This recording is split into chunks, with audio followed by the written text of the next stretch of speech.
Hello everyone.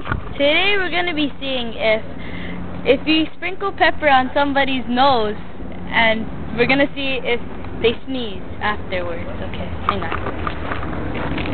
This is Evan. We're going to sprinkle pepper on his nose. Lean back. Now. Wait, stop! I didn't even sprinkle it yet. Sit still. He did. Okay, did he sneeze? Okay, that proves that pepper does not make you sneeze, but it makes your eyes very red and watery. Okay, bye. You're sprinkling it on your eyes, yeah. So sprinkle it on your eyes. Okay, bye.